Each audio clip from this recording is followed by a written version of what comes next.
শুভ দুপুর দর্শক, আমন্ত্রণ ব্যবসা বাণিজ্য আর অর্থনীতির সবশেষ সংবাদ নিয়ে নিউজ 24 নিয়মিত আয়োজন আপন ফ্যামিলি মার্ট বিজনেস আওয়ারে। সাথে আছি আমি রিয়াজ সুমন। শনি থেকে বৃহস্পতিবার দুপুরে 1টায় প্রচারিত হচ্ছে এই অনুষ্ঠান। আয়োজনে থাকছে দেশ বিদেশের ব্যবসা বাণিজ্যের সবশেষ খবর এবং খবরের বিশ্লেষণ। এছাড়াও থাকবে শেয়ার বাজার এবং মুদ্রা বাজারের আপডেট। দর্শক, রাজধানী সিডাপ মিলনায়তনে চলছে সেন্টার ফর গভর্নেন্স স্টাডিজের আয়োজনে ডিজিটাল অর্থনীতি ও উদ্যোক্তা খাতের গণতান্ত্রিক পুনর্গঠনের জন্য মুক্ত আলোচনা। সরাসরি চলে যাচ্ছে সেখানে। বিতর্ক আছে এবং ওই বিতর্ক এই বর্তমান সরকারের সামগ্রিকতার যে সীমাবদ্ধতা তার একটা অংশ। অর্থাৎ আপনি যথেষ্ট পরিমাণে অংশীজনের সাথে যদি আলাপ আলোচনা বেঁধে রেখে একটা ভালো কাজও করেন, তাহলে সেটা খারাপ হয়ে যাওয়ার আশঙ্কা থাকে। এবং এটা তো এনবিআর এর সংস্কারের ক্ষেত্রে আমরা তখন দেখেছি যে অংশীজনদের সাথে আলোচনা করার ক্ষেত্রে এটা গুরুত্বপূর্ণ। বিশেষ করে যদি একটা অনির্বাচিত সরকার থাকে, যার নৈতিক ভিত্তিটা সবচেয়ে বড় বিষয়, তার সবচেয়ে বেশি অংশীজনের সাথে খোলামেলা ভাবে আলোচনার ভিত্তিতে এখানে যাওয়ার কথা ছিল। আমি স্টার্লিং আর এই যে এটাকে কি বলে, national equipment identification registration, NEIR, এইটার ব্যাপারে আমি এই মুহূর্তে কথা বলছি না। আমি অন্য দুটোর ব্যাপারে কথা বলছি বর্তমান সরকারের। একটা হলো যে এই সরকারের আমলে এর আগে যেটা ডিজিটাল সিকিউরিটি অ্যাক্ট ছিল, তারপরে ওটাকে সাইবার সিকিউরিটি অ্যাক্ট করা হয়েছিল, এইটার উপর একটা নতুন অর্ডিন্যান্স হয়েছে। এবং এই নতুন অর্ডিন্যান্সটাতে কি হয়েছে না হয়েছে উন্মুক্ত ভাবে কিন্তু সেই আলোচনা কিন্তু হলো। সেটা সাংবাদিকদের সাথে বলেন, নাগরিকদের বা ব্যবসায়ীদের সাথে বলেন, এইটার ব্যাপারেও কিন্তু স্বচ্ছতার অভাব রয়ে গেছে উপর। এবং একটা বিষয় যেমন ওখানে আসার জন্য বলা হয়েছে, কতগুলো কার্যকর করেছে আমরা জানি না, সেটা হলো রাষ্ট্রীয় প্রতিষ্ঠানে আমাদের টেলিফোনে যে আরিফেতে শোনে অথবা অন্যান্য যে সমস্ত আমার ব্যক্তিগত বিষয়ে যেভাবে হস্তক্ষেপ করে, এইগুলোর ক্ষেত্রে কি ধরনের সুরক্ষা দেওয়া হয়েছে এইটা জানার জন্য মানুষের আগ্রহ অনেক বেশি আছে। আমি মনে করি ছাত্র যুব আন্দোলনের ফলাফলে এটাও একটা বড় বিষয়, এটার ভিতরে একটা বিষয় রয়ে গেছে। কিন্তু এই যে আইনটা হয়েছে, নতুন সাইবার সিকিউরিটি অ্যাক্টে যেটা অর্ডিন্যান্স হয়েছে 2025-এ, এইটা আগামী সরকারকে বৈধতা দিতে হবে বা এটাকে আপনার সংস্কার করতে হবে। আমাদের এখন বোঝার বিষয় যে এই সমস্ত রাজনীতিবিদরা নির্বাচনে প্রার্থী হচ্ছে এবং যারা এখানে উপস্থিত আছেন তাদের সঙ্গ, সেটা হলো যে তারা তাদের ইস্তেহারে পরিষ্কার ভাবে এই ডিজিটাল সুরক্ষার ব্যাপারে কি কথা বলছেন, এটা আমাদের ভালো করে আদায় করে জেনে নিতে হবে। এইটা খুবই পরিষ্কার ভাবে আসতে হবে। আর একটা কথা বলে আমি শেষ করব, সেটা হলো সাম্প্রতিককালে বোধহয় ডিসেম্বর মাসে আপনার সরকারের পক্ষ থেকে মেটার কাছে একটি চিঠি লেখা হয়েছে এবং সরকার মেটার কাছে যে চিঠি লিখেছে দেরিতে হলেও এটি একটি সঠিক পদক্ষেপ। কারণ এই চিঠির মাধ্যমে দর্শক, আমরা ছিলাম সিডাপ মিলনায়তনে, সেখানে কথা বলছিলেন সেন্টার ফর পলিসি ডায়ালগের সম্মানীয় ফেলো ডক্টর দেবপ্রিয় ভট্টাচার্য। তার কথা শুনছিলাম। আমরা পরবর্তী সংবাদে যাচ্ছি। সম্মিলিত ইসলামী ব্যাংকের উপর আস্থা রাখছেন গ্রাহকরা, এমন দাবি করে বাংলাদেশ ব্যাংকের governor doctor Ahsan S Mansur বলেছেন, ব্যাংকটির কার্যক্রম শুরু হওয়ার পর গ্রাহকদের মধ্যে বড় ধরনের চাপ তৈরি হয়নি। প্রথম 2 দিনে 107,77,00,000 টাকা উত্তোলন করেছেন গ্রাহকরা। বিপরীতে আমানত রেখেছেন 44 কোটি টাকা। বলেন, নতুন আমানতের টাকা যে কোনো সময় উত্তোলন করা যাবে। এদিকে সম্মিলিত ইসলামী ব্যাংকের জবাবদিহিতা এবং স্বচ্ছতা আনতে ফরেনসিক অডিট করা হবে বলেও জানান বাংলাদেশ ব্যাংকের গভর্নর। আনুষ্ঠানিকভাবে যাত্রা শুরু করেছে দেশের সর্ববৃহৎ সরকারি মালিকানাধীন সম্মিলিত ইসলামী ব্যাংক। 1 জানুয়ারি থেকে শুরু হয়েছে লেনদেন। ব্যাংকটির কার্যক্রম নিয়ে বাংলাদেশ ব্যাংকে এই সংবাদ সম্মেলন। এ সময় কেন্দ্রীয় ব্যাংকের গভর্নর বৃহস্পতি ও রোববার এই 2 দিনে ব্যাংকটির লেনদেনের চিত্র তুলে ধরেন। দাবি করেন, সম্মিলিত ইসলামী ব্যাংকের উপর আস্থা রাখছেন গ্রাহকরা। সর্বমোট নাম্বার অফ উইথড্রয়াল হয়েছে 5টা ব্যাংক থেকে, মানে টাকা তুলে নিয়ে গেছে গ্রাহকরা 13,314।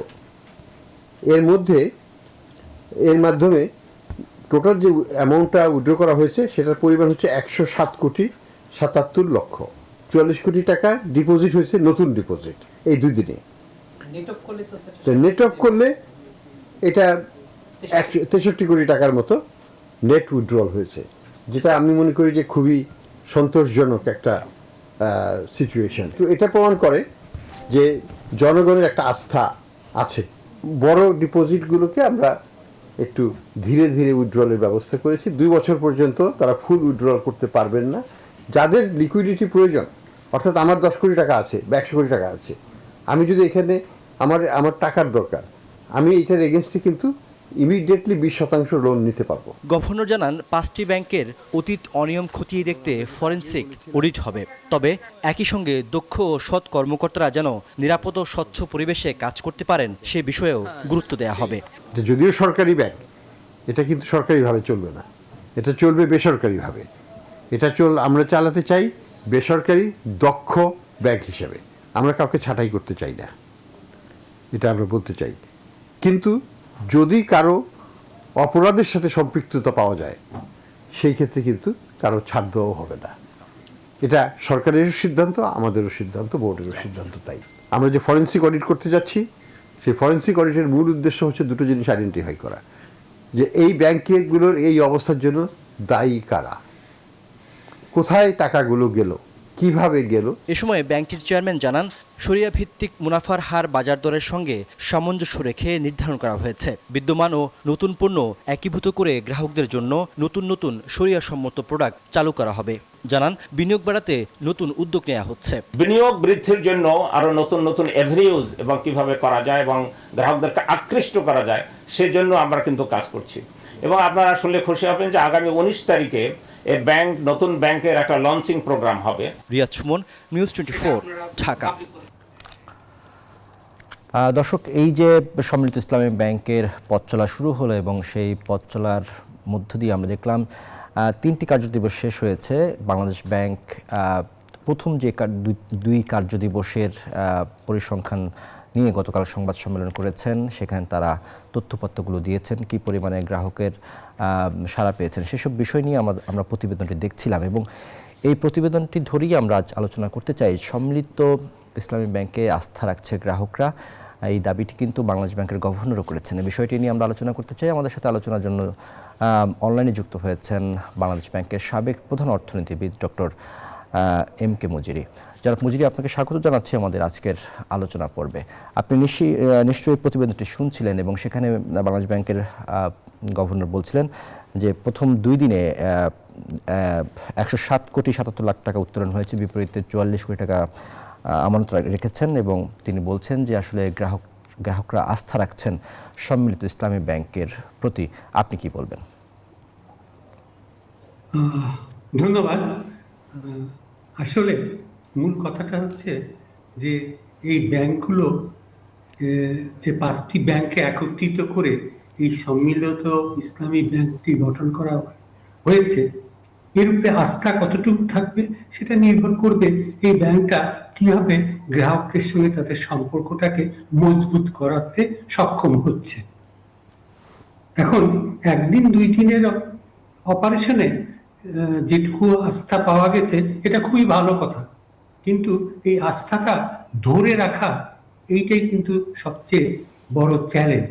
এবং ধরে রাখার জন্য যারা এই ব্যাংকের গ্রাহক আছেন এবং যারা ভবিষ্যতে গ্রাহক হবেন, তাদের যে সেবা প্রদান, সেটা কতটুকু তাদের স্যাটিসফ্যাকশনারি হচ্ছে তার উপরে কিন্তু নির্ভর করবে।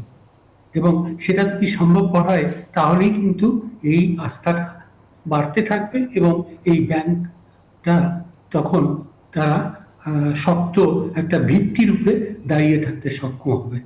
এখন মূল কথাটা হচ্ছে, যেমন এখন যারা গ্রাহক আছেন তারা যদি তাদের আমানত থাকে সেটা উত্তোলন করতে সক্ষম হন।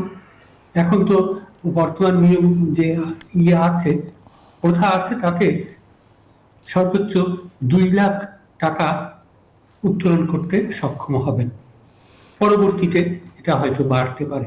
কিন্তু আমি ব্যক্তিগতভাবে আমার পরিচিত একজনের কথা জানি, যিনি এই 5টি ব্যাংকের একটি ব্যাংক থেকে 2 লক্ষ টাকা তুলতে গিয়েছেন, কিন্তু সে টাকা তিনি তুলতে সক্ষম হননি, সেই চেকটা ফেরত দেওয়া হয়েছে।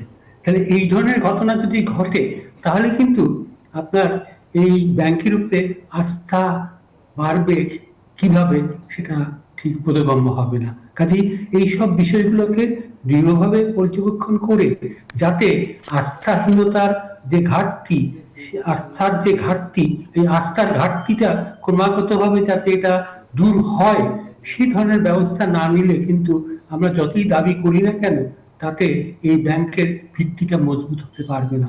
আর সবচেয়ে বড় কথা হচ্ছে যে সবচেয়ে বড় চ্যালেঞ্জ যেটা সেটা হচ্ছে যে এটা একটা রাষ্ট্রায়ত্ত ব্যাংক।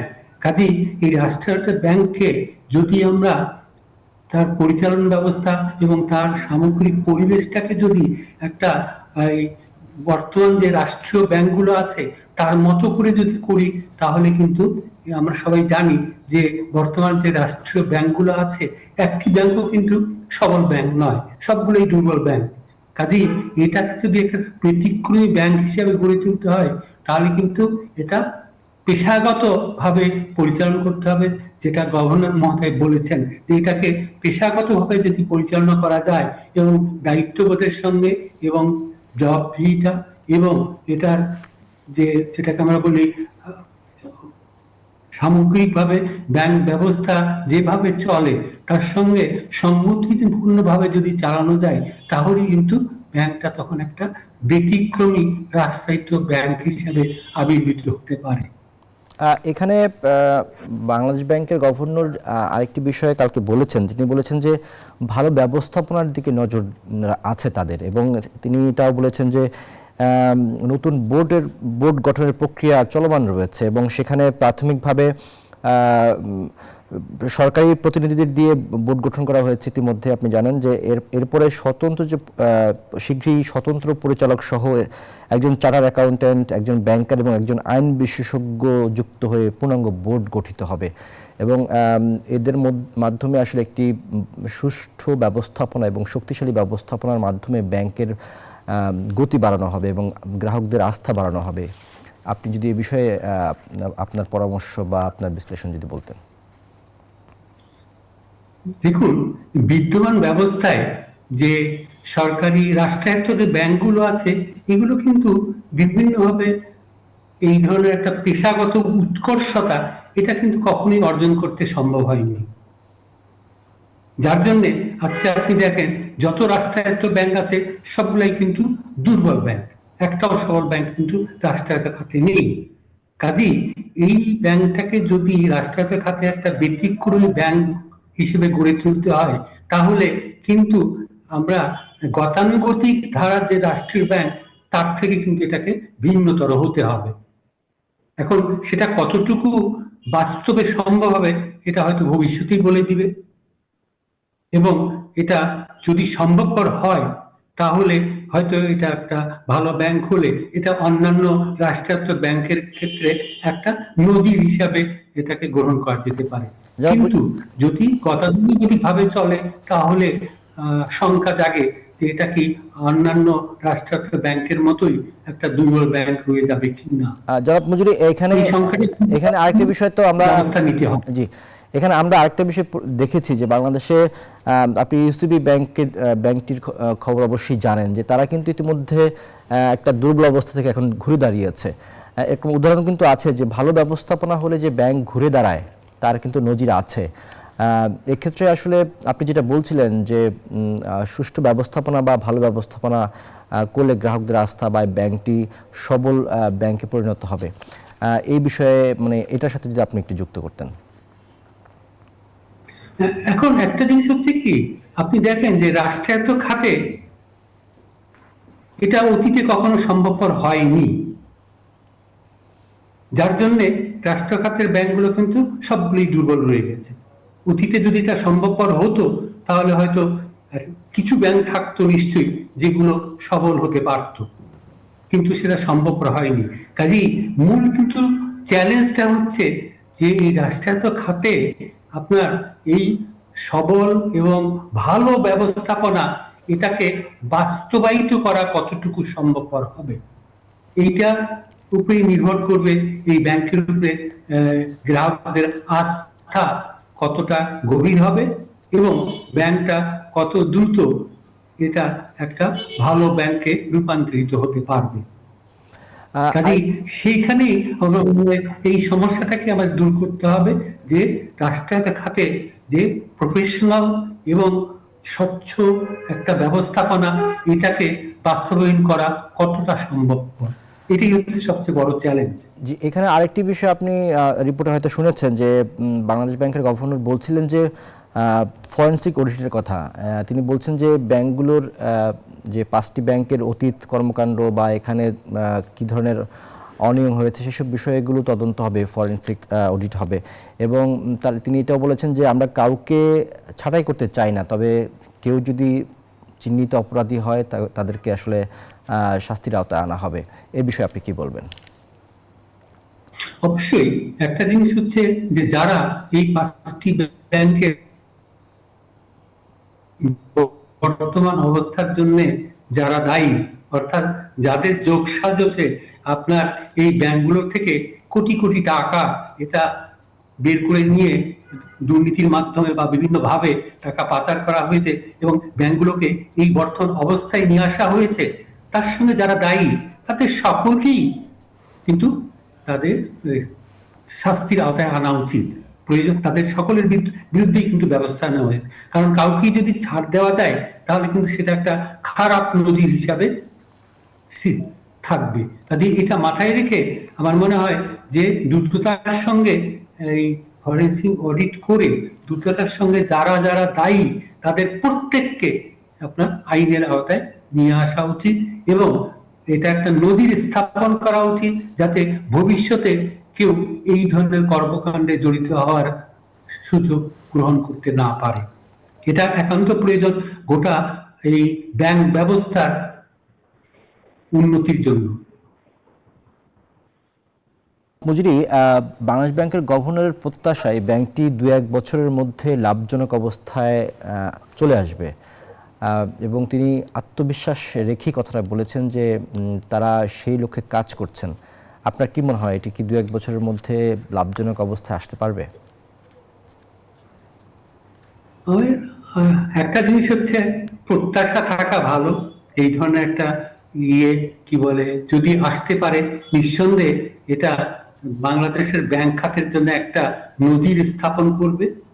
তবে শুধু প্রত্যাশা রাখলেই তো চলবে না, তার জন্য যে প্রয়োজনীয় যে ব্যবস্থাগুলো সেগুলো গ্রহণ করতে হবে এবং শক্তভাবে বাস্তবায়িত করতে হবে। সেটা করা যদি না সম্ভব হয়, কারণ আমরা সবাই জানি যে আমাদের উদ্দেশ্য অনেক সময় মহৎ থাকে, আমরা ভালো ভালো কথা বলি এবং উদ্দেশ্য স্থাপন করি যে আমরা এই ভালো কাজগুলো করব, কিন্তু বাস্তবে যখন আমরা দেখি বাস্তবায়িত হয় তখন কিন্তু সেটার ধারে কাছে আমরা যেতে পারি না। কাজে এই মহৎ উদ্দেশ্য যে 2-1 বছরের মধ্যে ব্যাংকটা যদি দাঁড়াতে পারে, নিঃসন্দেহে এটা বাংলাদেশের ব্যাংক খাতের জন্য একটা বলবো বড় অ্যাচিভমেন্ট হিসাবে আমরা দেখতে পারি। কিন্তু সংখ্যাটা তখনই জাগে যখন আমরা দেখি অতীতে আমরা এই ধরনের কথা অনেক শুনেছি, কিন্তু সেটা কিন্তু কখনোই বাস্তবায়িত হয়নি। এটাই আশঙ্কার বিষয় থেকে যায়। এখানে যে ফরেনসিক অডিটের কথা বলা হয়েছে, এটি আসলে কোন প্রক্রিয়ায় করবে এবং এটি কতটা কার্যকর হয় বলে মনে করেন? একই সাথে যদি আপনি বলতেন যে এটি আসলে যারা এটার সাথে জড়িত তাদেরকে শাস্তির আওতায় এখনো পর্যন্ত আনা হয়নি, সেটি আসলে কতটা সম্ভব হবে বলে মনে করেন?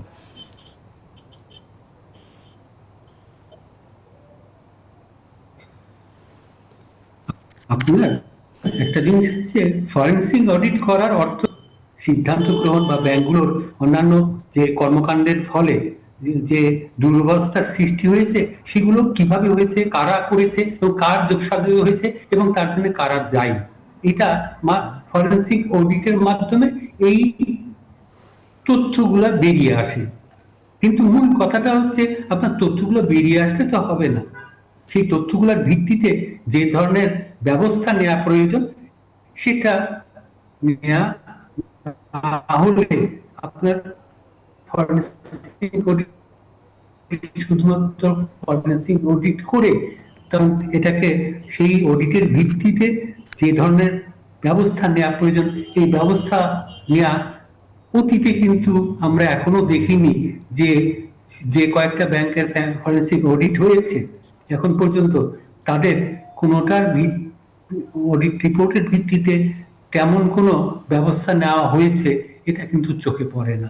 কাজেই শুধুমাত্র ফরেনসিক অডিট করা এটা একটা শুধুমাত্র একটা রিচুয়াল হিসাবে থেকে যাবে, এটার বাস্তবের কোনো প্রতিফল পাওয়া যাবে না যদি না ফরেনসিক অডিটের ভিত্তিতে যে তথ্যগুলো আসছে এই তথ্যগুলো ব্যবহার করে আমরা যে যে ব্যবস্থা নেওয়া প্রয়োজন সেই ব্যবস্থাগুলো যদি নিতে সক্ষম না হই। কাজেই এটা মাথায় রেখেই আমাদেরকে এগোতে হবে যে ফরেনসিক অডিট করলেই কিন্তু সমস্যাটার সমাধান হবে না যদি না আমরা সেই অডিটের ভিত্তিতে আমরা যে ধরনের ব্যবস্থা যে ধরনের আমাদের দুর্নীতি বা অন্যান্য সিদ্ধান্তের জন্য যারা দায়ী তাদেরকে তাদের দায়িত্ব এবং দায়িত্ব পালনের ব্যর্থতার জন্য তাদেরকে যদি প্রচলিত যে নিয়ম আছে সেই নিয়মের আওতায় শাস্তির আওতায় যদি না আনা যায় তাহলে কিন্তু এটা কখনোই নজির হিসাব সৃষ্টি করতে পারবে না এবং এই ব্যাংকগুলোর ক্ষেত্রেও সেগুলো কিন্তু তেমন কোনো পরিবর্তন আনতে সক্ষম হবে না। জয়পুরজি, আরেকটি বিষয়ে আপনি হয়তো রিপোর্টে শুনেছেন যে বাংলাদেশ ব্যাংকের গভর্নরের পাশাপাশি যে এই সম্মিলিত ইসলামী ব্যাংকের যে চেয়ারম্যান আইয়ুব মিয়া তিনি বলেছেন যে এটিকে গ্রাহকের আস্থা অর্জনের জন্য তারা নতুন নতুন প্রোডাক্ট নিয়ে আসবেন। আসলে আপনার কাছে প্রশ্ন হচ্ছে যে এই সম্মিলিত ইসলামী ব্যাংকের গ্রাহকের আস্থা বাড়াতে কি করা দরকার বলে আপনি মনে করেন? আপনার প্রথম কথা হচ্ছে যে আপনার প্রোডাক্ট আনলেই তো আস্থা আসবে না, আস্থা থাকলে প্রোডাক্ট আনলে তখন সেটা কাজে লাগবে, কিন্তু আস্থাই যদি না থাকে তাহলে শুধু প্রোডাক্ট নিয়ে এসে তো আপনি আস্থা ফেরাতে পারবেন না।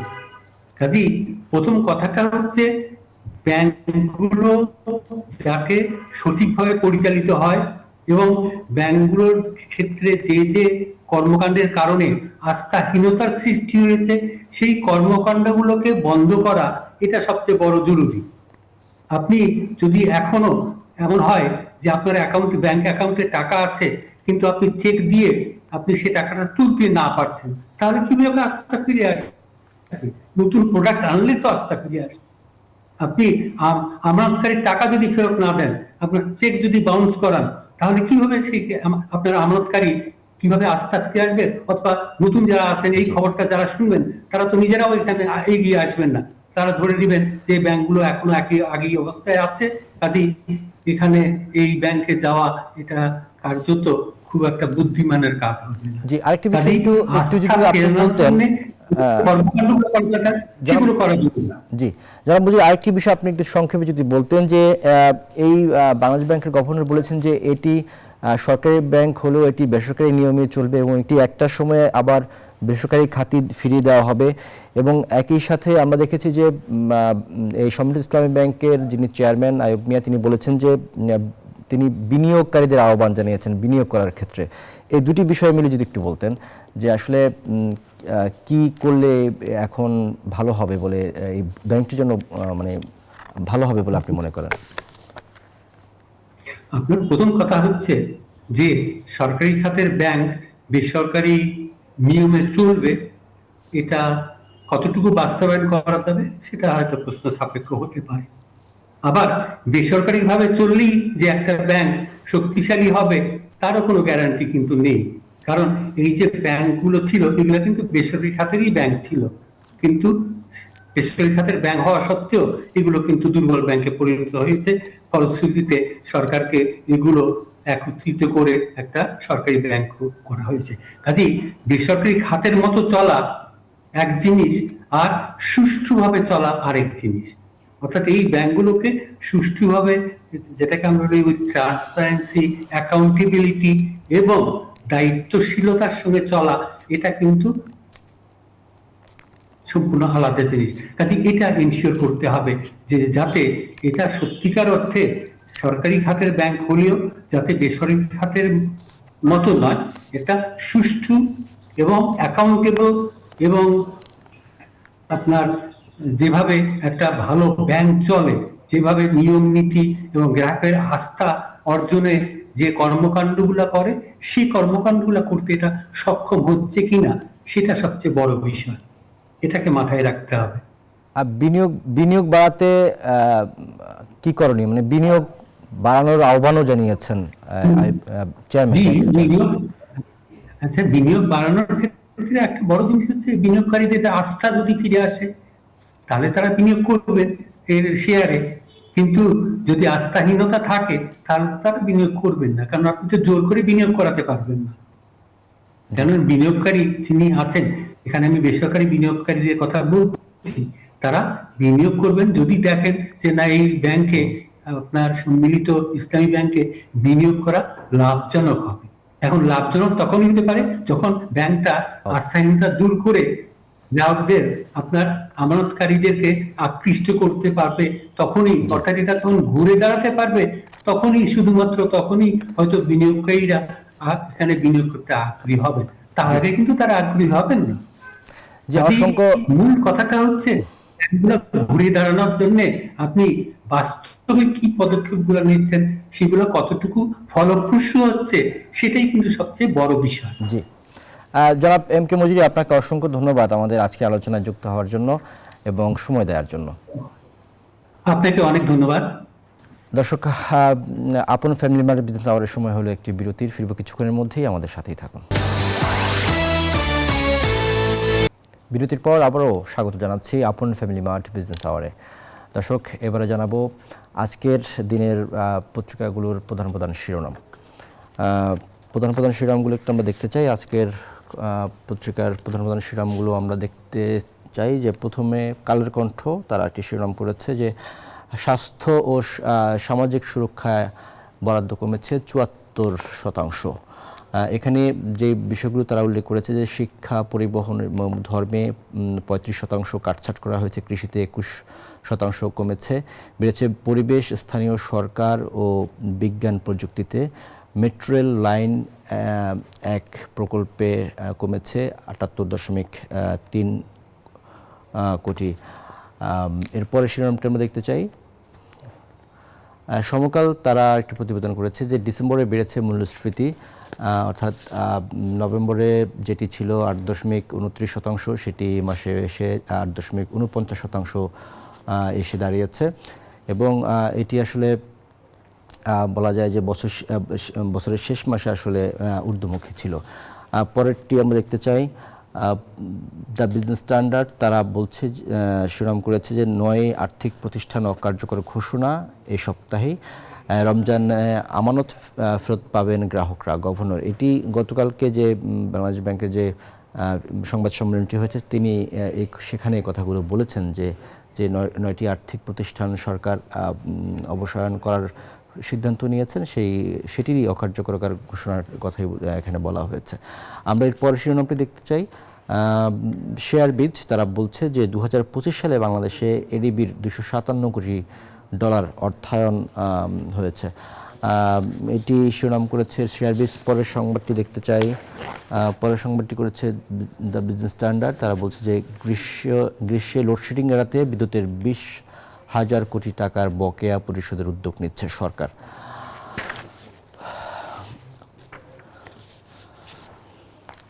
দর্শক, পত্রিকার শিরোনামগুলো দেখার পর এবার আমরা দেখতে চাই আজকের শেয়ার বাজারের সবশেষ অবস্থা।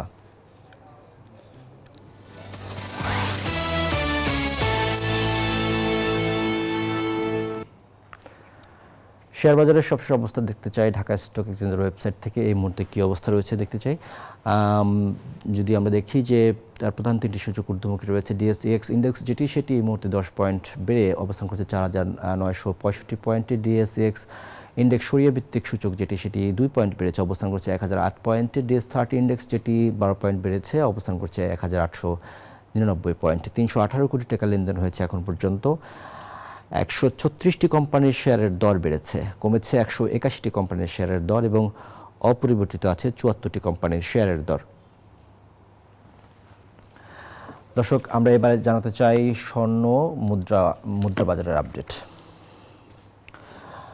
প্রথমে আমরা মুদ্রা বাজারের আপডেটটি দেখতে চাই। সেখানে বলা হচ্ছে যে মার্কিন ডলার 122 টাকা ক্রয় হয়ে বিক্রি হচ্ছে 123 টাকায়, ইউরো 138 টাকায় ক্রয় বিক্রি হচ্ছে 143 টাকায়, পাউন্ড 159 টাকায় ক্রয় বিক্রি হচ্ছে 166 টাকায়, চীনা ইউয়ান 16 টাকায় ক্রয় হয়ে বিক্রি হচ্ছে 18 টাকায়, সৌদি রিয়াল 32 টাকা ক্রয় বিক্রি 33 টাকা 20 পয়সা এবং ভারতীয় রুপি 1 টাকা 30 পয়সায় ক্রয় হয়ে বিক্রি হচ্ছে 1 টাকা 45 পয়সায়।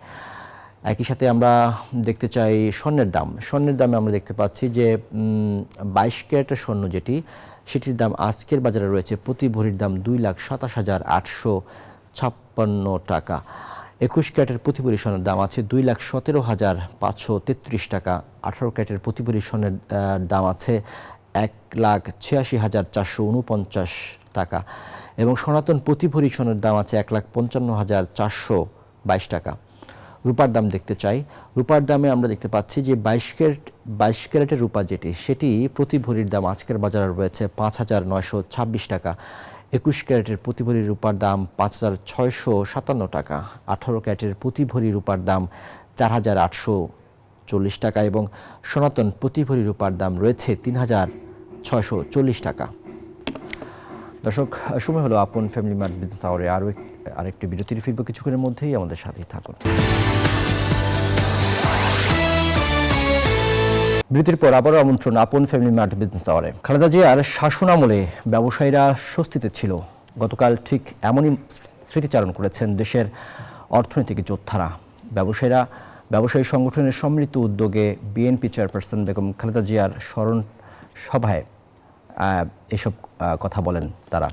সভায় বিএনপির 31 দফার দূরদর্শিতা নিয়ে প্রশংসা করেন ব্যবসায়ীরা। এ সময় বিএনপি মহাসচিব মির্জা ফখরুল ইসলাম আলমগীর ব্যবসায়ীদের উদ্দেশ্যে বলেন, দেশকে পেছনে নিয়ে যাওয়ার চক্রান্ত ষড়যন্ত্র চলমান, সেখান থেকেই ঘুরে দাঁড়ানোর আহ্বান জানান তিনি। দেশের ব্যবসা খাত ও ব্যক্তি খাতের উন্নয়নে বিএনপি শাসনামলে কি ভূমিকা রেখেছে সেসব কথা উল্লেখ করে গভীর শ্রদ্ধায় স্মরণ করেছেন দেশের শীর্ষস্থানীয় ব্যবসায়ীরা। সোমবার রাজধানীর একটি হোটেলে প্রয়াত সাবেক প্রধানমন্ত্রী বেগম খালেদা জিয়ার জন্য দোয়া মাহফিলের আয়োজন করে আইসিসি বাংলাদেশ, যেখানে অংশ নেন দেশের 18টি ব্যবসায়ী সংগঠনের নেতারা। বিএনপির শাসনামলে ব্যবসায়ী বান্ধব পরিবেশ ছিল বলেই সুদিনের কথা প্রকাশ করেন ব্যবসায়ী নেতারা।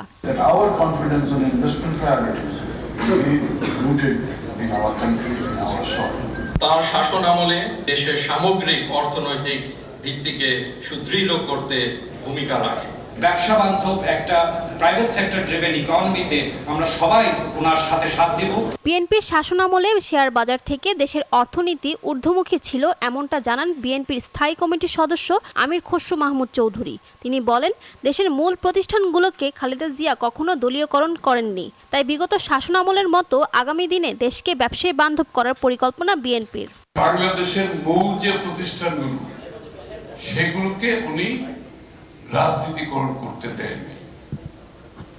আমি এক্সাম্পল হিসেবে বলতে পারি, বাংলাদেশ ব্যাংকে কোনো রাজনীতিক অ্যাপয়েন্টমেন্ট হয় নাই কোনো সময়। এদিকে সভায় বেগম খালেদা জিয়ার সঙ্গে ঘটে যাওয়া আওয়ামী সরকারের নির্যাতনের কথা জানান মির্জা ফখরুল। বলেন, ফ্যাসিস্ট আমলে নিম্ন আদালত থেকে উচ্চ আদালত সবাই যেন আওয়ামী লীগকে সন্তুষ্ট করতেই ব্যস্ত ছিল। ট্রায়াল জাজ তাকে 5 বছরের সাথে দিয়েছিল, হাইকোর্ট থেকে 10 বছরের সাথে করা হয়েছিল সেটাকে। আমি কথাটা এই জন্য বলছি, হায়ার জুডিশিয়ারিরও কি অবস্থা দেখেছিল, সবাই যেন দুষ্ট করতে পারলেই খুশি হয়। দেশকে পেছনের দিকে নিয়ে যাবার চক্রান্ত মোকাবেলায় ব্যবসায়ীদের ভূমিকা রাখার আহ্বান জানান মির্জা ফখরুল। সবাই ঐক্যবদ্ধ হয়ে বাংলাদেশের একটা নতুন ভবিষ্যৎ নির্মাণ করব। ফারজানা রিয়া, নিউজ 24, ঢাকা। দর্শক, এবারে জানাবো জনপদের শিল্প ও বাণিজ্যের খবর।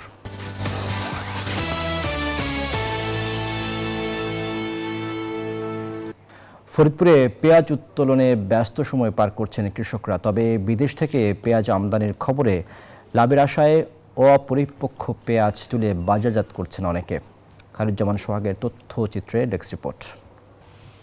দেশের মোট চাহিদার বড় একটি অংশ পূরণ হয়ে থাকে ফরিদপুরের উৎপাদিত মুড়ি কাটা, দানা এবং হালি পেঁয়াজে। বর্তমানে মাঠ জুড়ে মুড়ি কাটা পেঁয়াজ উত্তোলনে ব্যস্ত সময় পার করছেন এই জেলার কৃষক। গেল 2 বছর পেঁয়াজ চাষে কৃষকের লোকসান হলেও এবছর বাজার দর ভালো থাকায় তাদের মুখে হাসি ফুটেছে। গত 2 বছর ক্ষেত করে আমাকে লোকসান হয়েছে, এবার মোটামুটি দামটা ভালো ছিল, আমরা হয়তো 2 পয়সা পাওয়ার আশায় আছি। পেঁয়াজের দাম ভালো থাকার কারণে আমরা আনন্দের সাথে পেঁয়াজ দিচ্ছি, তাতে বাজারটা ভালো পাই। এখন যে দাম আছে এ দাম হলেই কৃষক আমরা বাঁচুম। এদিকে বিদেশ থেকে পেঁয়াজ আমদানির খবরে অপরিপক্ক পেঁয়াজ উত্তোলন করে বাজারজাত করছেন অনেক কৃষক। আমরা যখন মুড়ি কাটা পেঁয়াজ উঠানো শুরু করি তখন সরকার বিদেশ থেকে আমদানি শুরু করে। দাম কমে যাচ্ছে, এই জন্য কাঁচা কাঁচা তাই একটু উঠে গোটাটা যদি আনা যায় চালান করে। এখন যদি আমাদের দামটা একটু ভালো আছে, পরবর্তী দাম কমে যাবে, এই কারণে আমরা বীজটা উঠেছি তাড়াতাড়ি। তবে পেঁয়াজের ঘাটতি পূরণে অপরিপক্ক পেঁয়াজ না তুলতে কৃষকদের পরামর্শ দিচ্ছে স্থানীয় কৃষি বিভাগ। কৃষকদেরকে যে বিষয়টি পরামর্শ দিচ্ছে যে আগামী 1 সপ্তাহ থেকে 10 দিন যদি পেঁয়াজটি আর একটু ধীরে হারভেস্ট করা যায়, তাহলে পেঁয়াজের যে আমাদের লক্ষ্যমাত্রা সেই লক্ষ্যমাত্রা অর্জন করতে সক্ষম হবে। ফরিদপুর জেলায় এবছর 5285 হেক্টর জমিতে মুড়ি কাটা পেঁয়াজ আবাদের লক্ষ্যমাত্রা নির্ধারণ করা হলেও সেই লক্ষ্যমাত্রা ছাড়িয়ে 5370 হেক্টর জমিতে মুড়ি কাটা পেঁয়াজের আবাদ হয়েছে, যা থেকে 82,000 মেট্রিক টন পেঁয়াজ উৎপাদন হবে বলে আশা কৃষি বিভাগের। Desk report, news 24। চাকরির আশায় বসে না থেকে আধুনিক পদ্ধতিতে মাছের চাষ করে সাফল্য পেয়েছেন শরীয়তপুরের শাকিল খান। তরুণ এই উদ্যোক্তা মাত্র 1 লাখ টাকা পুঁজি নিয়ে গড়ে তুলেছেন ভিন্নধর্মী রেডি ফিশ ফার্ম। শুরুতে তেমন সাড়া না মিললেও বর্তমানে তার এই প্রতিষ্ঠানটি দেশীয় প্রজাতির কই, শিং, চিংড়ি, মলা, রুই, কাতল নদীর ইলিশসহ বিভিন্ন ধরনের মাছ কেটে ধুয়ে সরাসরি রান্নার উপযোগী করে বিক্রি করেন সরাসরি ও অনলাইনে।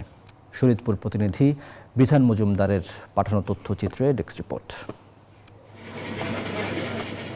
শরীয়তপুর সদর উপজেলার সুপচনি এলাকার যুবক শাকিল খান ঢাকা থেকে রাষ্ট্রবিজ্ঞানে স্নাতক শেষ করে চাকরির আশায় বসে না থেকে শুরু করে মাছ চাষ। তবে তার এই সাফল্যের পেছনে স্থানীয় বেসরকারি এনজিও এসডিএস প্রতিষ্ঠানটি শাকিলকে প্রশিক্ষণ ও আর্থিক অনুদান দিয়ে গড়ে তোলেন রেডি ফিশ ফার্ম।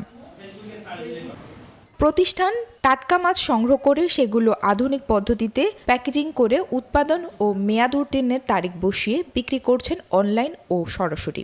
এতে সরাসরি রান্নার উপযোগী মাছ পেয়ে খুশি ক্রেতারা, আর কর্মসংস্থান হওয়ায় খুশি তরুণ যুবকরা। হাইজিনিকভাবে সুন্দর করে প্রসেসিং শেখার পরে আমরা এগুলা কাটতেছি, প্যাকেটিং করতেছি। এখানে আপনার যে কোনো মাছ, ছোট মাছ হোক বড় মাছ, এগুলো কাটা কোটা ধোয়া পাকলা একেবারে কমপ্লিট থাকে। সেক্ষেত্রে বাসায় নিলে দেখা গেছে যে ওরকম একটা ঝামেলা ফিস করতে হয় না। শাকিল খান জানান, প্রথম দিকে তেমন সাড়া না পেলেও বর্তমানে ব্যাপক সাড়া পাচ্ছেন, আর আগামীতে ঢাকায় আরেকটি আউটলেট করার কথা জানালেন এই উদ্যোক্তা।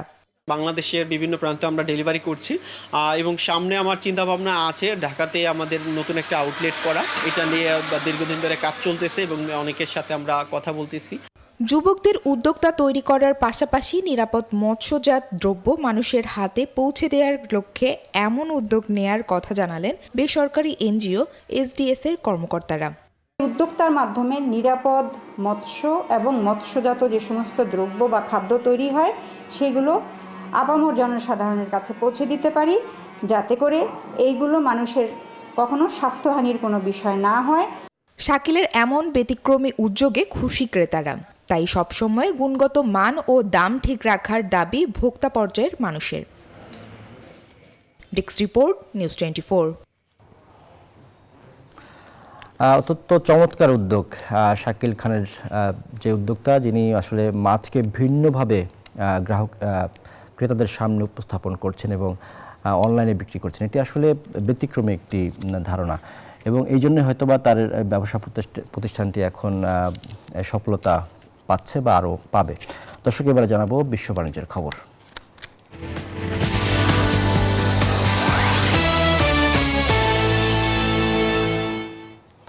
প্রেসিডেন্ট নিকোলা মাদুরোকে আটকের পরই ভেনেজুয়েলার বিশাল তেল ভান্ডারে নজর দিয়েছে ট্রাম্প প্রশাসন। উৎপাদন বাড়াতে চলতি সপ্তাহেই এক্সন মোবিল ও সেভরনের মতো মার্কিন জায়ান্টদের সাথে বৈঠকে বসছে হোয়াইট হাউস। প্রেসিডেন্ট ট্রাম্প দাবি করছেন আলোচনা চলছে, তবে কোম্পানিগুলোর দাবি এখনও কোনো বৈঠক হয়নি। বিশ্লেষকরা বলছেন ভেনেজুয়েলার তেল অবকাঠামো এতটাই নাজুক যে তা ঠিক করতে দীর্ঘ সময় ও শত কোটি ডলার বিনিয়োগ লাগবে। এদিকে মার্কিন কোম্পানিগুলোর ভেনেজুয়েলায় ফেরার খবরে চাঙ্গা হয়ে উঠেছে জ্বালানি খাতের শেয়ার বাজার। এই ছিল আপন ফ্যামিলি মার্ট বিজনেস আওয়ারের আজকের আয়োজন। এতক্ষণ সাথে থাকার জন্য ধন্যবাদ সবাইকে।